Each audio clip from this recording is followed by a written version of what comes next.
This conference will now be recorded.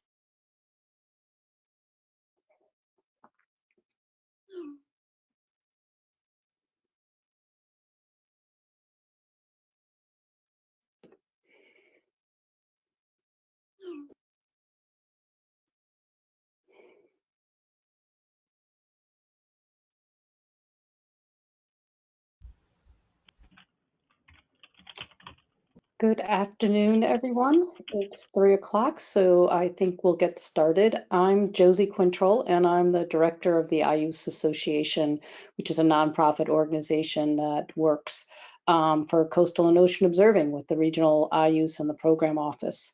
So before we get started and I turn it over to the co-chairs, I just have a few housekeeping points I want to make.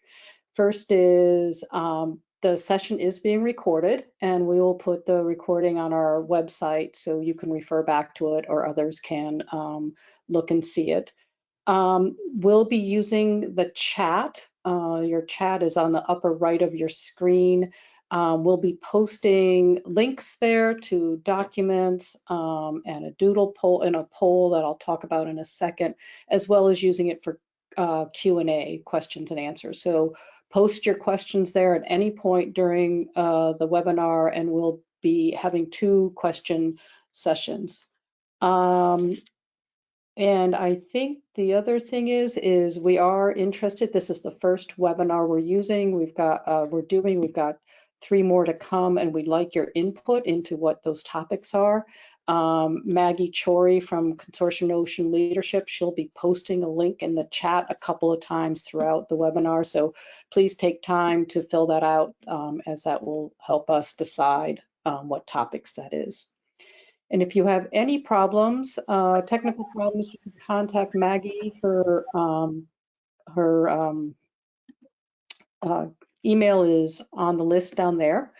And with that, I'm going to turn it over to Quay Dortch and Clarissa Anderson, who are the co-chairs of the HAB Observing User Group, Operators Group. So Clarissa and Quay. Hi, everybody. It's great to be here. So I'm Clarissa Anderson, and for those of you who don't know me, I'm at the Southern California Coastal Ocean Observing System. We're part of the IUS Regional Association consortium. I'm at Scripps Institute of Oceanography and have been working in HABs for a long time, and it's really an incredible pleasure to be sitting here co-chairing this group with Dr. Quay Dortch. She's someone who has been an inspiration to me for my whole career and offered me an incredible amount of advice and mentorship, and just been someone I've looked up to. And same with our speaker today, Greg Doucette. I think we're bringing in a lot of heavy hitters to think through this next phase. Think about what it means to come together as a community, especially during these really hard times. I know this is a crazy period for all of us, and I'm looking at how many of you are here, and I'm really quite impressed that the HAB community is so tight-knit and wants to work together. You know, here in California, we've got South Lake Tahoe about to, you know, hopefully not catch on fire, but things are just crazy, and I wanted to emphasize how happy I am that you are here to talk about something that is a big problem. It may not seem as horrible sometimes as the rest of these things going on in the world, but we know that this needs to be addressed, and I think together we can do it. And the agenda here, you can see it quite clear. We're going to hear from Quay next. She's going to introduce our welcoming speakers, Steve Thur and Carl Goldman, and then we will move to Greg's talk, which I'm really looking forward to hearing about how we might implement a new HAB network for the nation.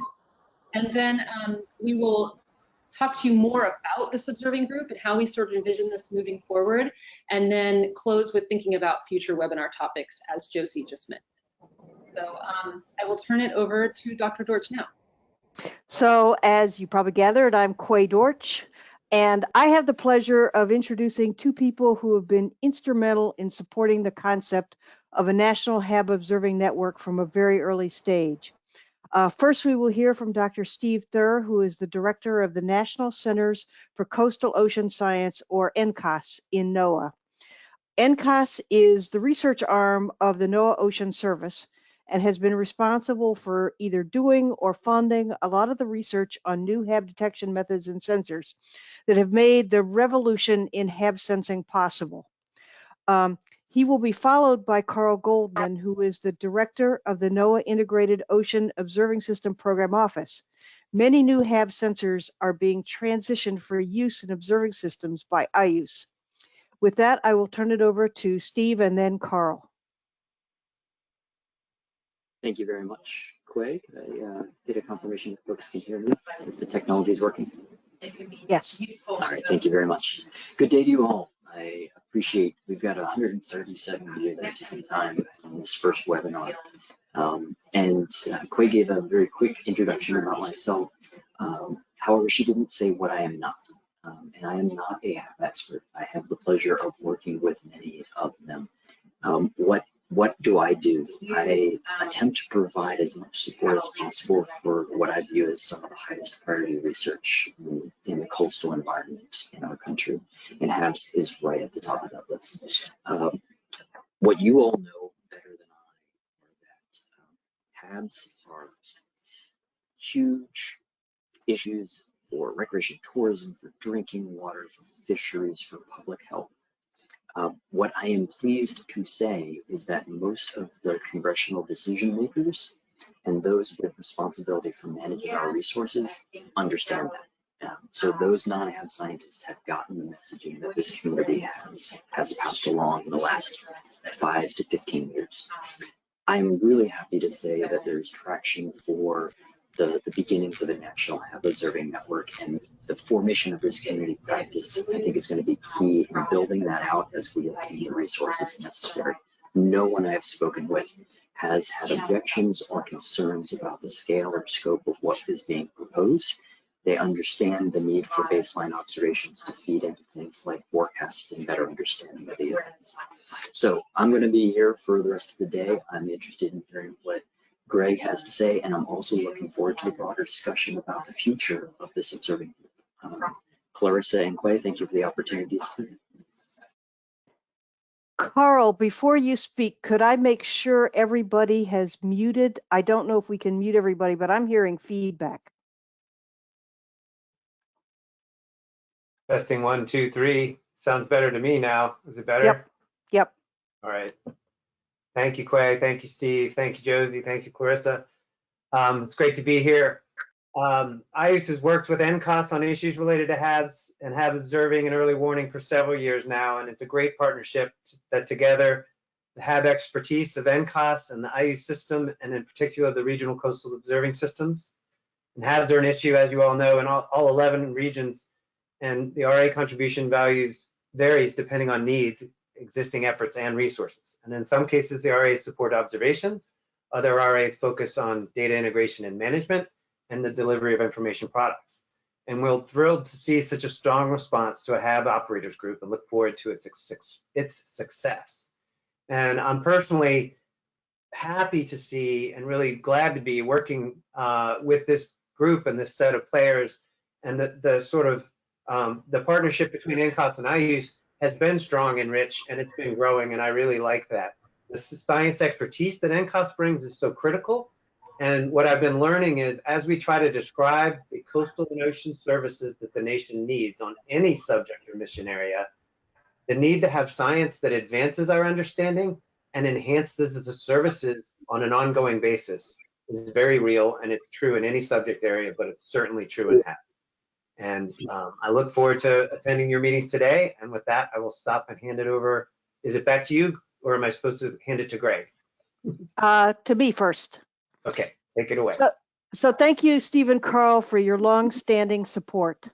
Next, I would like to introduce Dr. Greg Doucette, a research oceanographer in NCOS, who's been working on HAB toxin analysis and most recently, autonomous HAB cell and toxin detection in the field. He, along with Mark Suttleson, Jen Rhodes, and I were the original 4 organizers of the NHABON framework starting in 2016. So we've been at this for a long time. I am pleased that he will be providing an introduction to what we've been working on for so long in his presentation, Implementation Strategy for a National Harmful Algal Bloom Observing Network, NHABON. So take it away. Great. Thank you very much, Quay. Can you hear me all right? Yes. Perfect. Well, welcome everyone, and it's my distinct pleasure to actually kick off the new HAB Observing Group webinar series with an overview of an implementation strategy that was developed recently for a national harmful algal bloom observing network in the US. I'd like to begin by acknowledging the contributions of the HAB Observing Group Steering Committee to some of the slides that I'll be presenting this afternoon. So next slide, please.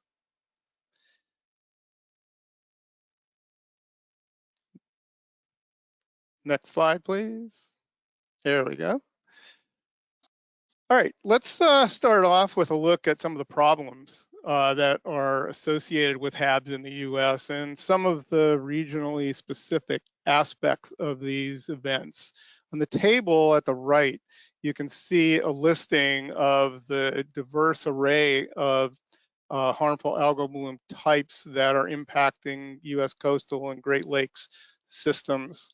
And these different HABs pose distinct environmental, economic, and societal challenges that are quite diverse in nature and include things such as harm to wild and farm fisheries, closures of shellfish harvesting and beaches, drinking water contamination, and general public health concerns. One of the more recent trends that's a little worrisome is the fact that a number of HAB organisms that we're familiar with are now beginning to emerge and cause problems in new regions that we haven't really recognized them as being issues in before. And several examples are given here, including Alexandrium and Pseudonychia, and the toxins that they produce being reported at higher levels in the Alaskan Arctic. Dinophysis, the causative organism for diuretic shellfish poisoning, being found on both the east and west coasts of the US, as well as the Gulf of Mexico. Pseudonychia has actually contributed to and caused closures of shellfish harvesting in the Gulf of Maine and the Gulf of Mexico. Harmful algal blooms associated with cyanobacterial toxins are rapidly emerging across the nation and its coasts. And I should add, crossing the freshwater marine continuum, which actually brings some of these cyanobacterial toxins from their more native freshwater systems into the marine environment. And we are also seeing a number of fish and shellfish killing species being reported from various locations. Next slide, please.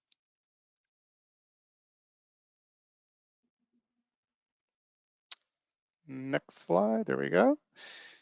So with this map, it's pretty evident that there is a diverse array of harmful algal bloom types occurring in various regions throughout the United States and across a range of different sort of temporal scales as well. I should actually note I'm missing the bottom part of these slides, so I'm not sure if we can do anything on that or not. I'm just going to keep going here. The challenges, as we can see based on this map, the challenges that we face related to harmful algal blooms are indeed diverse, and the point to be made here is that they vary considerably according to region. And thus, when we're making strategic decisions on how we want to approach the monitoring and the prediction of HABs, these types of decisions really are best made at the regional level. There's clearly not a one-size-fits-all type of observing network that we can recommend and apply and develop for all regions. Next slide, please.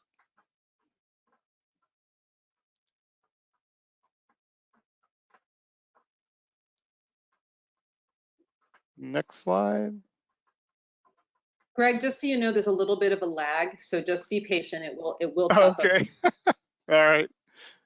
Thank you. So let's talk first about the beginnings of the framework that Quay mentioned at the outset, the framework for a national HAB observing network.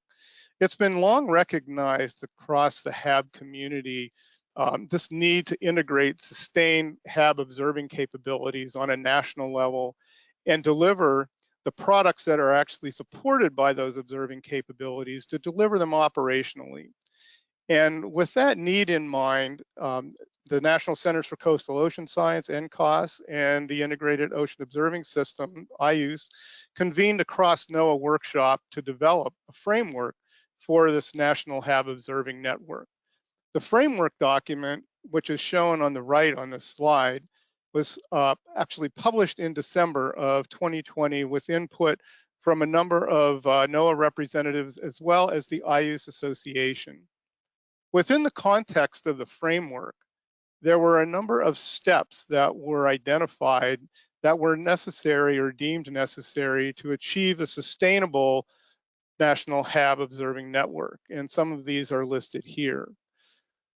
The first and foremost was the development of an implementation plan, which is going to be the topic of the remainder of the discussion this afternoon. In addition, we were very clear about the need to establish a governance strategy for the network, to identify and obtain support from a diverse stakeholder group, as well as involving the IOS regional associations in coordinating observations with the regional partners that they already work very closely with. And the other step that you can't see on the slide, or at least I can't, and this is actually quite important with regard to the sustainability of this network, is the need to integrate the network with the annual federal budget process, which will allow us to actually adapt to varying levels of resources and support moving forward. Next slide, please.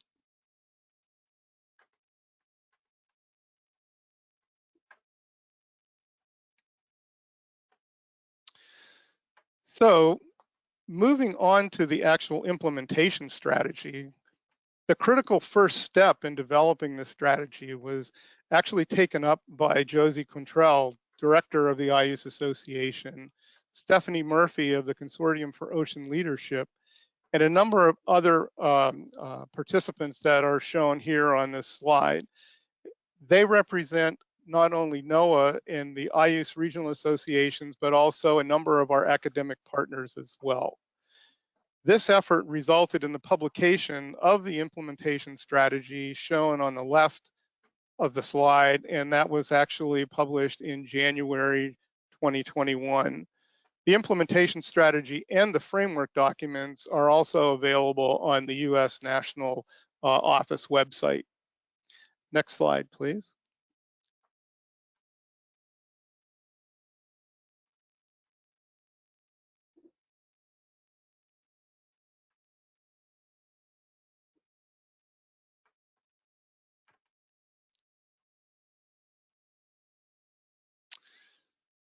So in terms of the foundations of a HAB observing network, some of these critical foundational components were identified as part of the implementation strategy. It was, first of all, obviously a critical part or a critical need to provide sustained observations for HAB detection, early warning, and forecasting. It was also considered necessary that this network needed to support state, tribal, and national missions with the aim of understanding, predicting, mitigating, and managing HABs.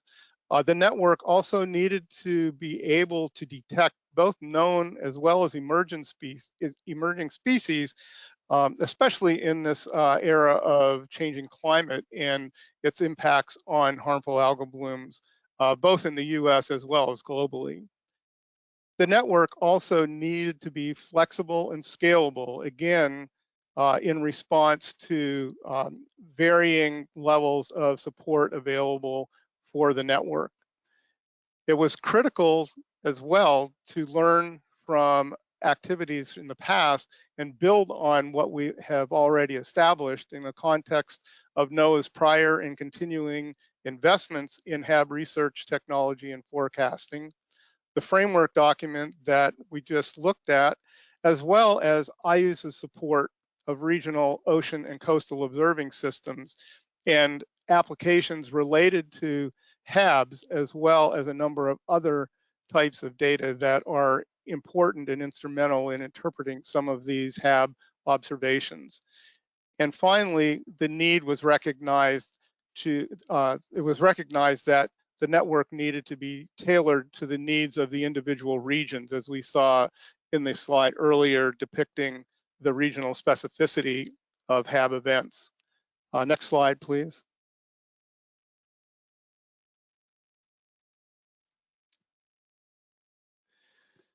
So it was also deemed critical and essential to articulate both a vision and a mission for the National HAB Observing Network.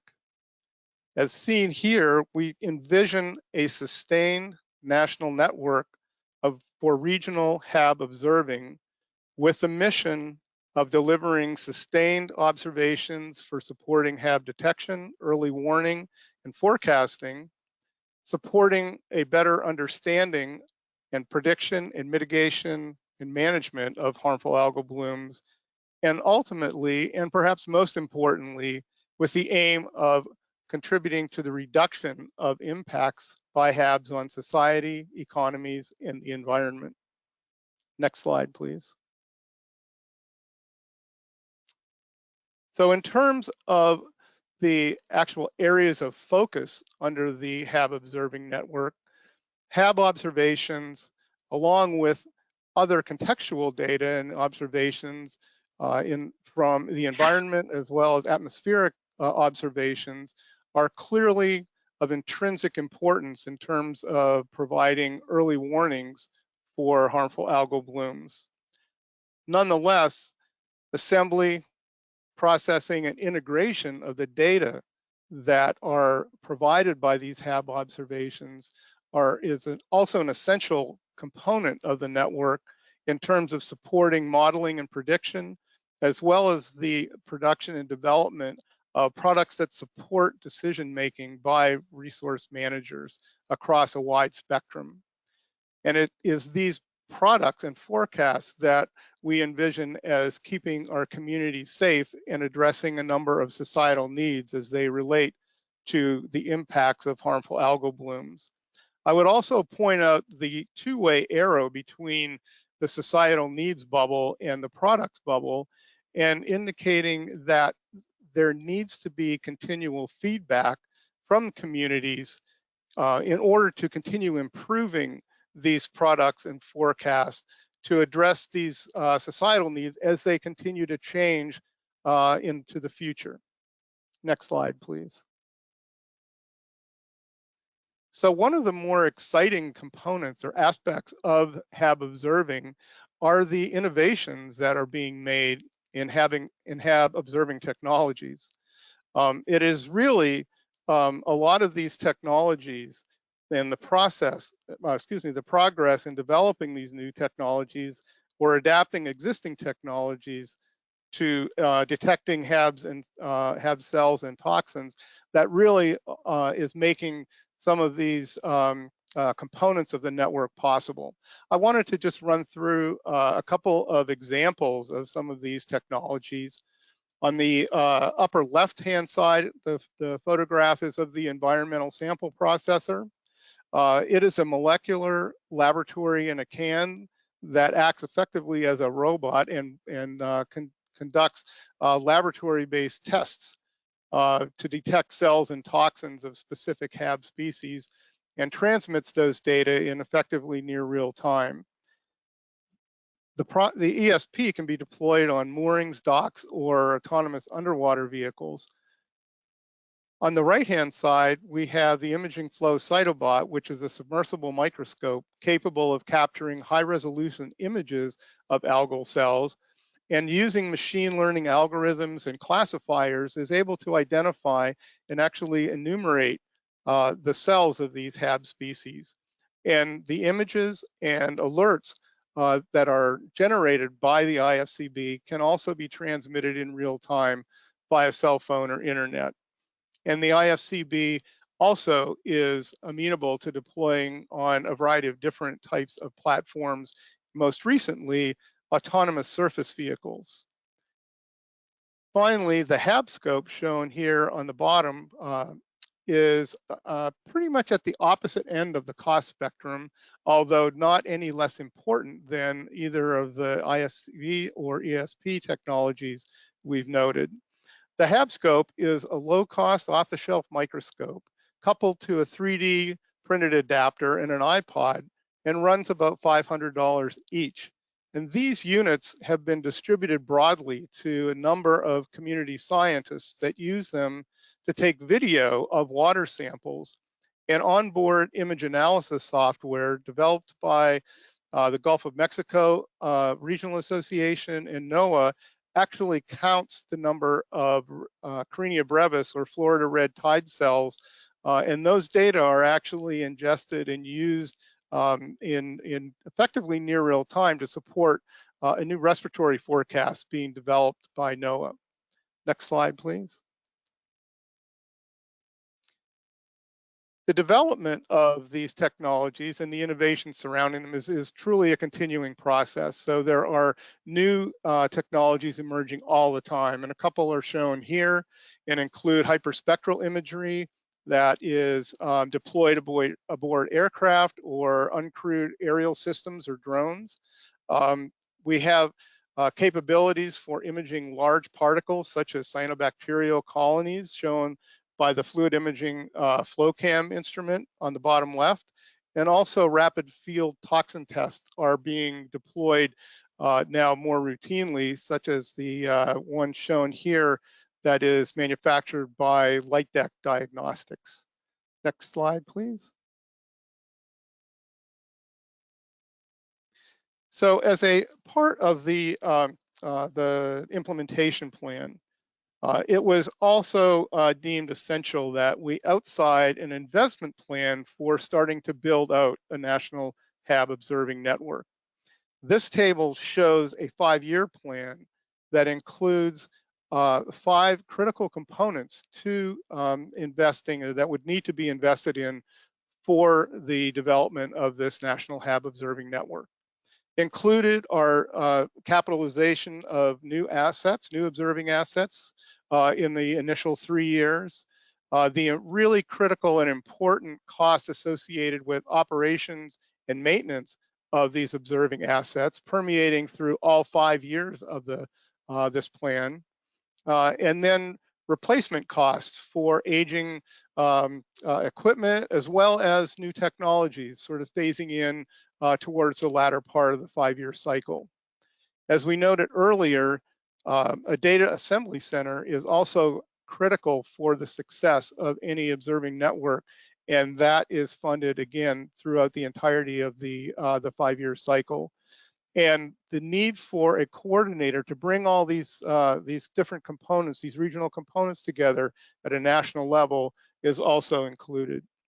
I should note that the final total given here does not take into account adjustments for inflation and does not include indirect costs, which vary quite widely and were thus not included in the final calculation. And one point that I would like to make here in particular is that this is not a prescriptive plan for a national HAB observing network, but really one that is entirely flexible and scalable according to the resources that may be available at any point in time. Next slide, please.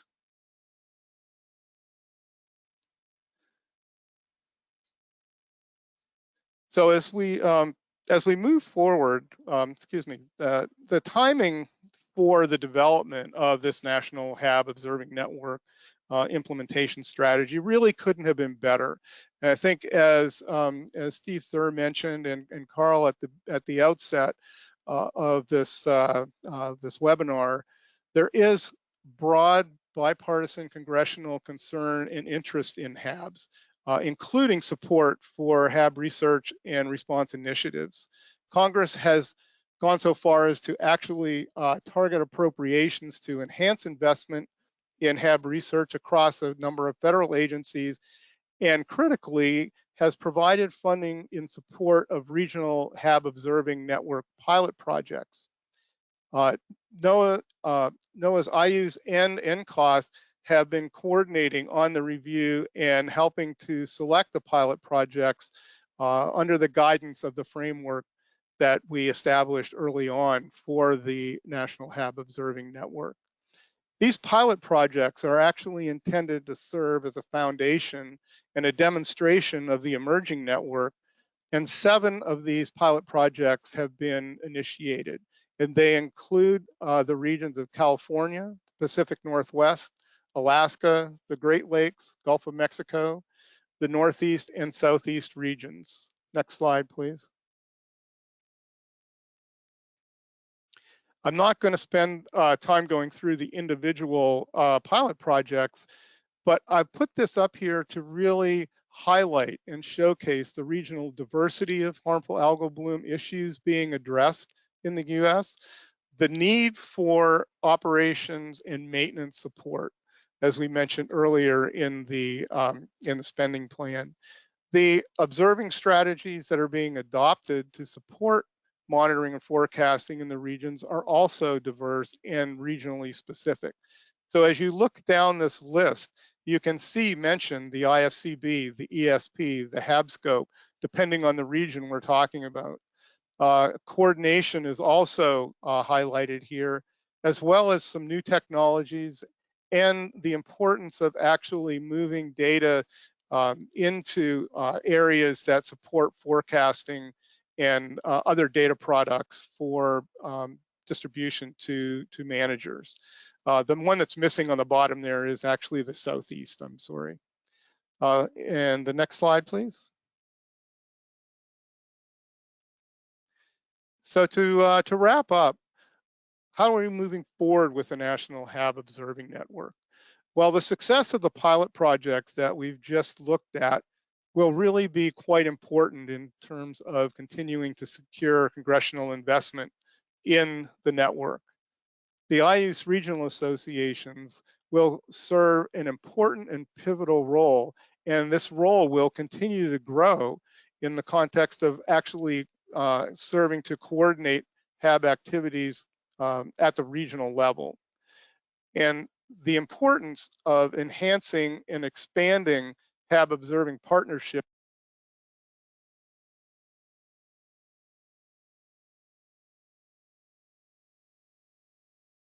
Greg, you are suddenly muted. Can you check? We didn't hear you since we haven't heard you since the 3rd bullet. Oh, okay. Sorry. You hear me now? Okay. Yeah. Yeah. So the 3rd bullet, I was just actually going through the 3rd bullet. So my apologies. So this was just a wrap-up statement to say that the keys to the future success of the network are going to lie in enhancing and expanding our partnerships both within and between regions, and the IUCE regional associations will continue to play, again, a very critical role in that aspect. So, and that was actually my last slide. So I'll stop there, and we can start to take any questions that you might have. Thank you.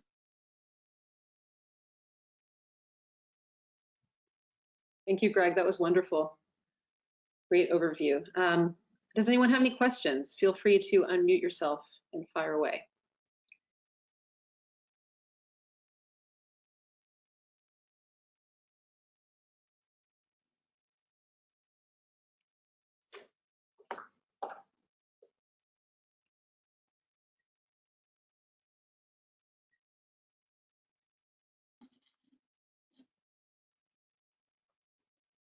You can also turn your camera on if you like.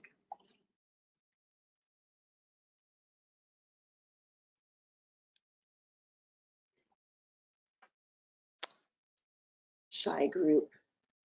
Yeah, we've so wowed them that I am trying to keep an eye on the chat.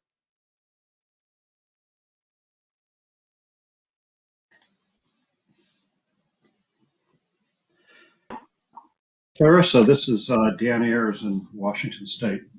Hey, Dan. Great to Hey, see Dan. you. Just wondering if Greg mentioned it, I missed it, but is there a proposed timeline for how this might all roll out? I'll let you answer that, Greg, if you want to. Sure. don't know, and again, we can, a couple of us might have some information on this, but I think at this point, the focus is really, I think, on the pilot projects. So there is definitely recognition within Congress about the National HAB Observing Network, but the pilot projects, at least in my sense, are the activities that are actually starting to form the foundational level of the network. So those were funded beginning in fiscal year 20 and are continuing through the next couple of fiscal years. Quay, do you want to add anything to that? Well, I will say that, and it will come up in one of the slides I'm going to show, that the interest by various entities will almost determine the rate at which it will grow, because this is not something that's a top-down effort. It's going to be a community effort, and it is going to require, besides the funding that may come from the federal government, other sources of funding. It's going to be a framework on which we can hang pieces. And part of the reason for this concept is to provide the tree on which we're going to hang all the ornaments. And Deborah Hernandez from Square also has a question. I don't know, Dan, did we answer your question or do you want to follow up? No, I wanted to say thank you. Okay, well, thanks for joining us today. And I wanted to extend the question that Deborah had, which, I mean, I think this is sort of the theme of these questions overall, is will this effort be funded by NOAA going forward? Is it to be a line in someone's budget? And I think that this is a hard one for all of us to really get at right now. Quay kind of answered that pretty well a minute ago. Do either of you want to say something about that?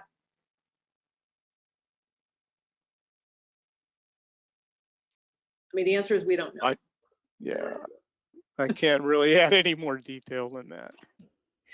So I would Deborah, like there is a question I saw from Hank Vanderplug at GLERL about how we see NOAA Research Wet Labs collaborating with IUCE and NOS on the network. And you know, it's a good point to be made. And I think one of the things that I maybe didn't make clear was that NOAA Research was also involved in the early conceptualization of the framework. We had effectively a cross NOAA group that was in all the line offices represented in putting together and developing the framework. And going forward, you know, I see there are many opportunities for collaboration, certainly within NOAA, but also external to NOAA. So I'm glad you called that out, because I think, and again, as Quay had reiterated,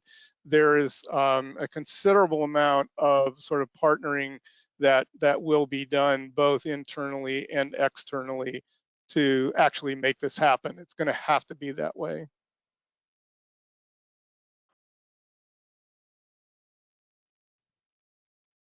so there are more questions coming in. Jill has a question about how can partnership groups such as the Gulf of Mexico Alliance support the pilot project in the Gulf of Mexico? And I don't know, Greg, would you like to try that? Okay. Well, I mean, I think if you look at the partnerships, the pilot projects, they are being sort of centralized or focused within the regional associations. So I think the regional associations will probably be the ones to be reaching out to the appropriate partners within the regions to really facilitate and establish and get these pilot projects off the ground.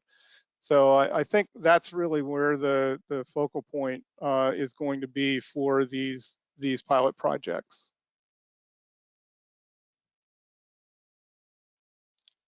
I did see one other quick question here about using the HAB scope for other HABs besides Carina. There is some R&D underway as we speak to try and expand the use of the HAB scope to several other HAB species.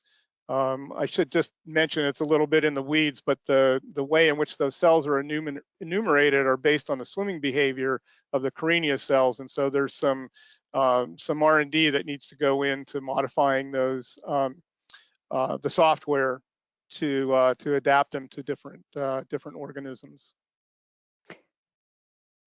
There's another question that may have been missed. How can partnership groups such as the Gulf of Mexico Alliance support the pilot project in the Gulf of Mexico? Barb, are you on? Barb Kirkpatrick, are you on? You might be a good person to answer that question. Yep, I'm here. And yeah, thanks for the interest. We are very interested in expanding, especially as we move into new species. Again, we've been pretty heavily focused on Karenia and getting the network going in Southwest Florida and Texas, I might add. But as we add other species, we'd certainly like to have partners all across the Gulf. So give me a shout. Thanks, Barb. I tried to answer Greg Youngstrom and Emily Hamling's question about inland water bodies. This is a tough one. We're trying to get folks who represent more of the inland freshwater situation, such as EPA, state water boards. We'd like to have you guys in the conversation, but I think right now as we're developing implementation strategies and legislation strategies, we are really focused on coastal and Great Lakes. Quay, do you want to say anything more about that? No, I think you've answered it to the extent that we can at this point.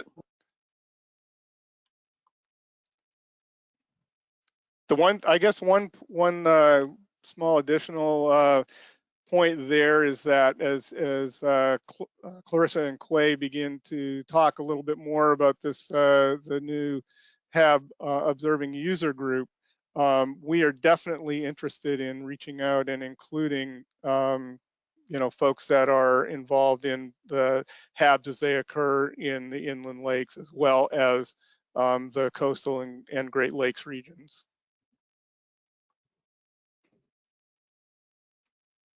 Thank you. So maybe that's a good time now to switch to discussing the observing group in more detail.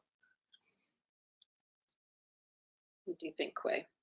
Yes, I think that would be a good idea. Maybe we should put up the next batch of slides.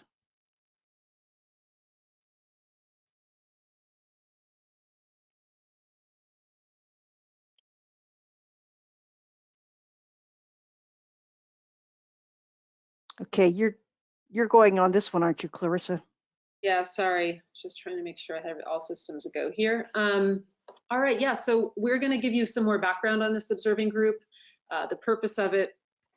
Hopefully we'll answer some of the other questions that are popping up here about how we might go ahead and do some of this stuff. But as has been mentioned, this is an informal community-based coalition. Quay kind of mentioned this is not coming from top down, but we are trying to bring our issues and the way we see technology and observing advancing in our regions. How can we coalesce around some unified themes that will get traction at the congressional level?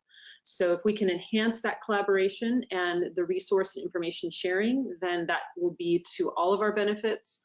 We're working on this strategy as a group, but it will require input from everyone here and then some.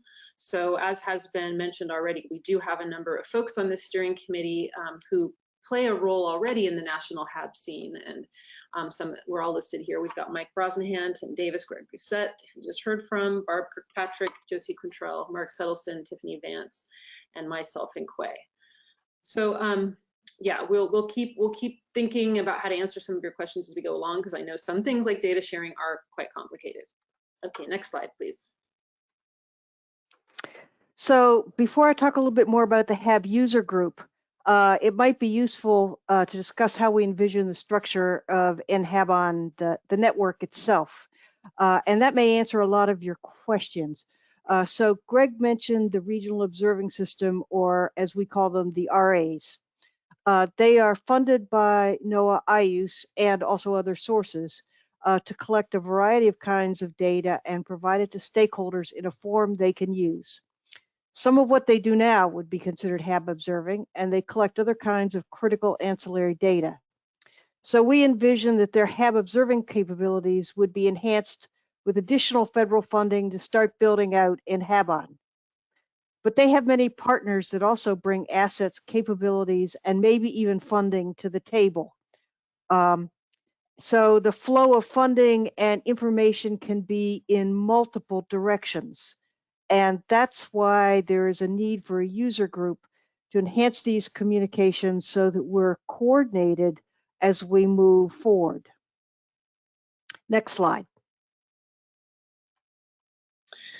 And the first slide is first bullet is coordinated. We are interested in using this sort of a platform to do this kind of coordination and strategically grow our regional efforts.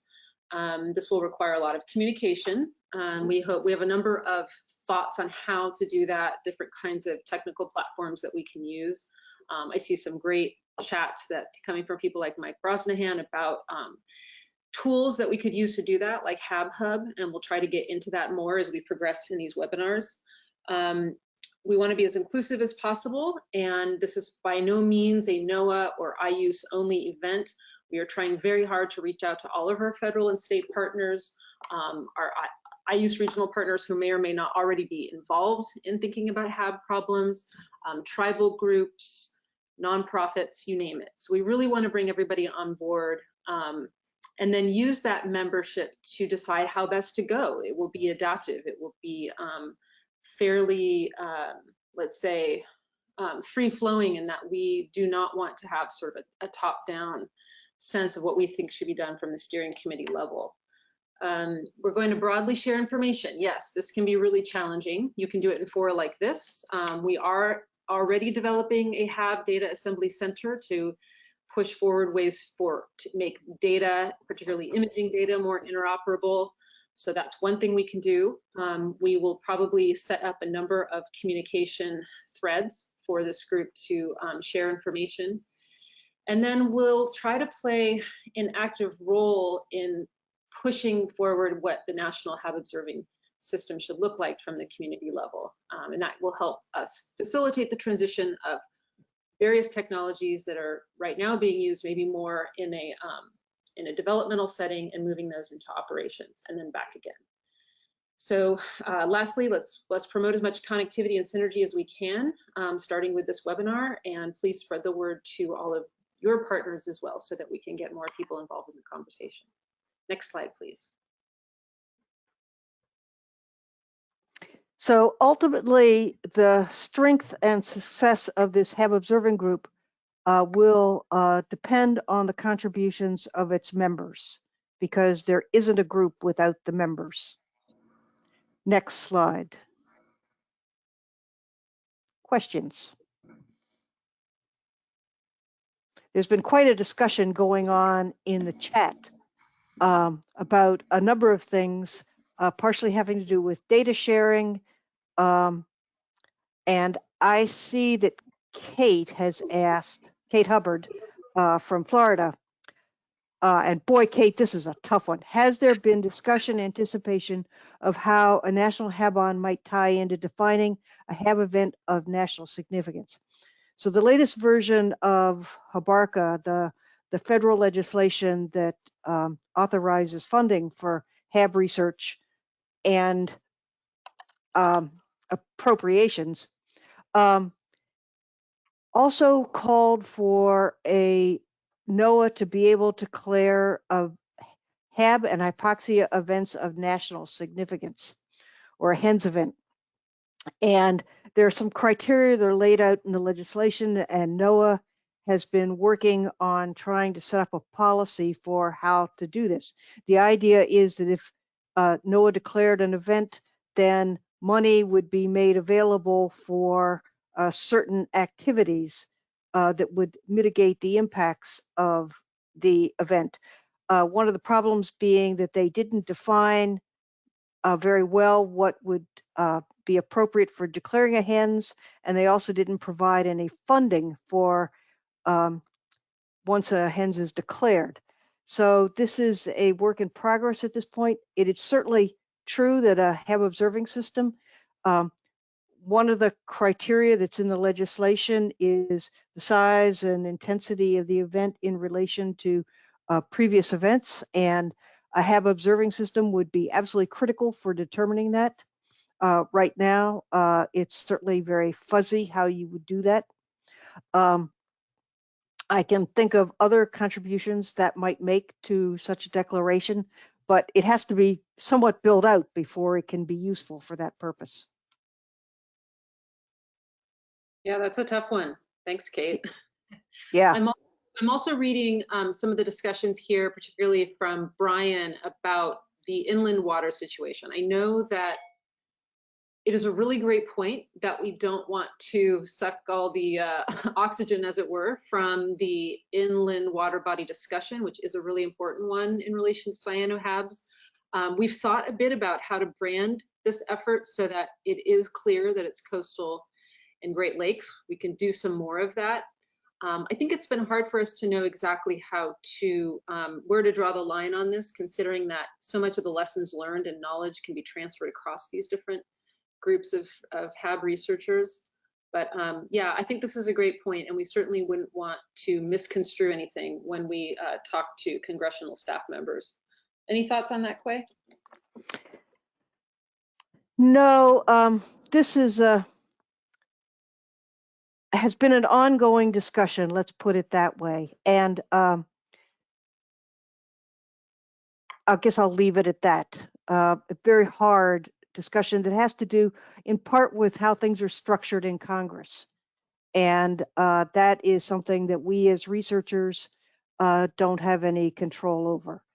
So that HABARCA itself is what determines what NOAA and EPA can do. And that is a real limitation. And Brian, do you want to follow up with us right now on that? Do you have anything to add from your perspective? No, can you hear me? Yeah. Hey, yeah, thanks. Yeah, and I appreciate those responses, Clarissa and Quay. And yeah, I appreciate that some of that traces back to HABARCA and how things are structured. And I don't want to downplay the importance of coastal HAB events. And I think this being led by NOAA and IOS has some that kind of implies that the focus is coastal. And yeah, I think I agree, Clarissa, that there are some knowledge transfer that can happen. Lessons learned in coastal environments can be translated inland. And yeah, I mean, I don't know, it's a tough nut to crack, so I'll just leave it at that. That I appreciate that, but yeah, I appreciate your responses there, and just wanted to flag that as something that I'm relatively new to the HABs arena, and it just seems like, from what I've heard about it so far, that there has been kind of a disconnect between coastal efforts and inland efforts over tracing back I don't know how many years. So I don't know. It's just an issue I wanted to flag, and appreciate your thoughts on it. Yeah, thanks. And I do think that we're seeing this growing interest in cyanoHABs is probably a reflection of the fact that climate change is increasing them. I mean, we can all tell you that we used to go to the HAB meetings and it wasn't much of a topic of discussion. It's now, over half or more of the sessions are cyanoHAB oriented at our national, international HAB meetings. So there is something changing, and we need to acknowledge that. And I've also noted some questions, some of which came to me privately, but that get at the regional question. One of the reasons we're stressing the regional component of this discussion and how this could vary across the regions in the US and why it involves regional associations is that there is quite a lot of variation, as we know. Even with one organism that might seem similar, genetically it can act different in various regions. So we've got not only the biodiversity differences, but then the regional physical biological coupling. And so there isn't really, we've said this in all of our documents, but there is no real one-size-fits-all approach. So we want to come together and share as much knowledge as we can, so that as we tackle the more idiosyncratic things about our region, we're also making sure that those things that are common are at the fore as well. And I think I just saw another one come in from Thomas.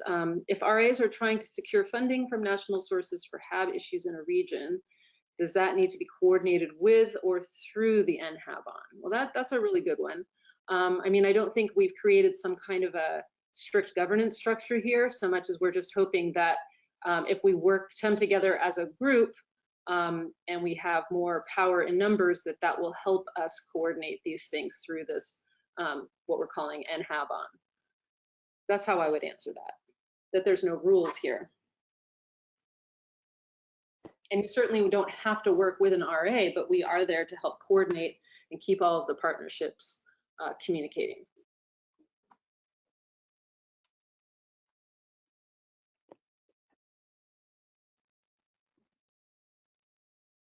Hi, if I could just pipe in, this is Jennifer Webster. Some of you know me as Jen Bosch. I now work down at NCI. Yeah, hi Clarissa, you're smiling. Yeah, I know, hi. you know me. I'm not gonna turn my camera on because I'm having some internet glitches. So I'll just quickly make a statement here and let you know that I'm working with Jonathan Jackson at NGI with their HABs network in the Gulf of Mexico, and we are very excited to be part of this NHABON business. In terms of cyano discussions, I believe Jonathan has been part of conversations with a group in Lake Pontchartrain about this sort of thing and about tracking cyano blooms in Lake Pontchartrain. I know Jonathan has done a lot of work with the Gulf of Mexico states in terms of getting their network together in terms of collecting HAB information.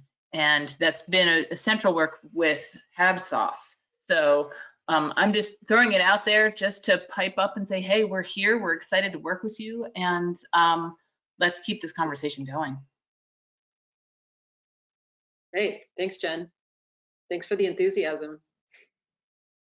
So we need to move on to talking about the webinar series itself. We want to make sure you know, I know it's been in the chat quite a bit here, but we do have a way for you to register your interest in future topics.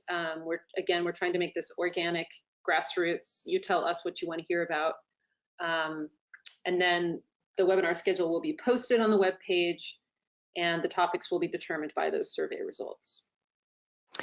And please notice with these webinar possible topics is that they are meant to be as much discussion as presentation so that we can get people to start talking to each other. Anyway, here are the dates for the upcoming webinars that will be posted on the website, including a possible ocean sciences town hall meeting. We're still working on figuring out whether we should do that or not. I'll give you a second if you want to write down these dates, but it'll be posted on the website, and that website will appear on the next slide again if you want to move to the next slide. So the website is under the title "For more information, visit." If you have any questions, contact Josie Quintrell of the IUS Association or Maggie Torrey of Ocean Leadership, and they will direct you to whomever is the best person to answer the question. Also, I want to put in a plug for the US HAB listserv because many funding announcements, job announcements, workshop announcements, meeting announcements appear on the US HAB listserv. And so if you want to sign up for that listserv, contact Mindy Richland at HUI. Her email is there. She'll sign you up. And you might get an email a week or something. It's not a high volume listserv. And we will not sell that list to anybody. And so I think that's the end of the slides.